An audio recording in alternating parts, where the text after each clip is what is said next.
Khera is an important announcement for Natural School food program. What do you have to say on that? जी बिल्कुल it's a wonderful announcement जिमें तुसी जानते हैं It's so great to be here at the Morningstar Middle School, a middle school that I went to almost 20 years ago alongside to have Minister Sajjan as well as Akwinder Greer and Richie.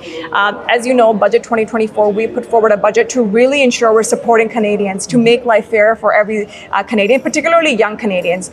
That's why in this budget we have put forward $1 billion that is going to support a national school food program, which is a first of its kind, that is going to support more than 400,000 children, some of the most vulnerable children that don't have access right now to food. We know when we're feeding kids, they're able to thrive. When they're, hungry kids don't actually pay attention in school. So we need to make sure that they have the supports that they need. And as a government, we have always been there to support Canadians, particularly young families. You to remember, in 2015 and 2016 when we put forward the Canada Child Benefit, yes, that is actually giving more money back. 9 out of 10 families, Canadian families, actually get more money back through Canada Child Benefit.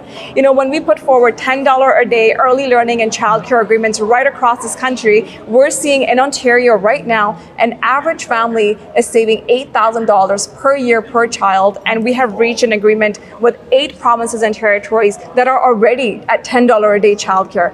And we know this is not just good for, the kids and affordability that we're talking about. It's actually good for the economy. We know 85% of women in this country are now in the workforce, which is incredible to see, because when you add more people into the workforce, Canada, our economy is thriving. So very proud of the work that we're doing. We know we have a lot more to do, and we're going to continue to make sure we're delivering for Canadians. Okay, the persons with disabilities, you're a minister of Yes. diversity, inclusion, and the persons with disabilities. So those people, they are looking towards you that they need more from the government. So what you have for them so that the disabled people, they can get more benefit from the government? Absolutely. And I think it's so important, and I'm so proud of the fact that for the first time in Canadian history, we have a Canada Disability Benefit, statutory benefit that exists. And in this budget, we have put forward $6.1 billion. If you look at all the budget, it's the single largest line item that exists in the budget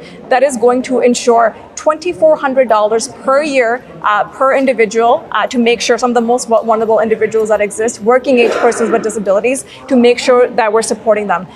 We know how incredibly important it is that we're doing this. We're doing this alongside provinces and territories. But one of the most important things is, and we've seen this in the past, when the federal government puts money forward, the provinces and territories claw back the money. So we're now making sure that we work alongside provinces and territories, and to ensure that they do not claw back any of the benefits that we put forward. We know there's more to do. Like all the progressive benefits that we put forward, we're going to make sure they're expanding. We're make sure that they're growing. But for the first time ever, there's a federal benefit and the Canada Disability benefit that is going to support some of the most vulnerable Canadians across this country. Final question. Affordability is a big issue for Canadians as of today, because they never struggled what they are doing, because with the high mortgage rates, with the high food prices.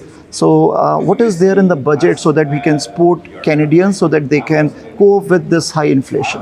Yeah, no, I think we all recognize that it's been a challenging time. You think the aftermath of COVID-19, where economies right across this country shut down. When you think of the supply chain disruptions that we've seen, if you look at the war in Ukraine and the Middle East and all across this country, Canada is not the only country that is, immune to these challenges. I think we see across this country, across the world actually, that economies are challenging. But one of the things that we have been so good at, because during COVID, we made a choice to invest in Canadians and families and support businesses.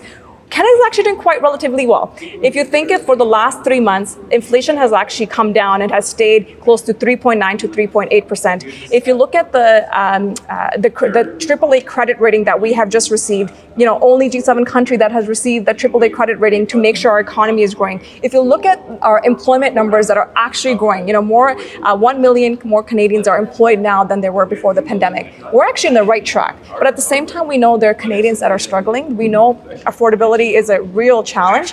That is why, in this budget, we have put in affordability measures such as, I talked about the National School Food Program that is supporting Canadians where they are. That is why we have put money for the Canada Dental Care Program, which is actually supporting more than 9 million uninsured Canadians get dental care that they need for the first time.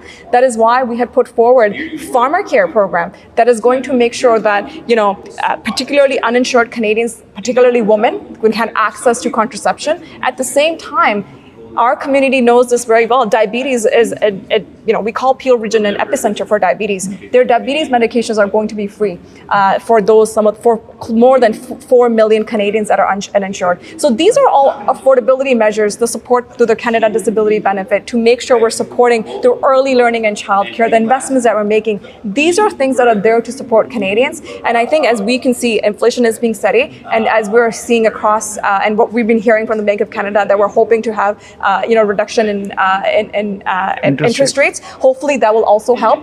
But at the same time, I think we've gone through some challenging times. I can see the optimism in the future. Okay, thank you very much. Thank you. Thank you. Thank you.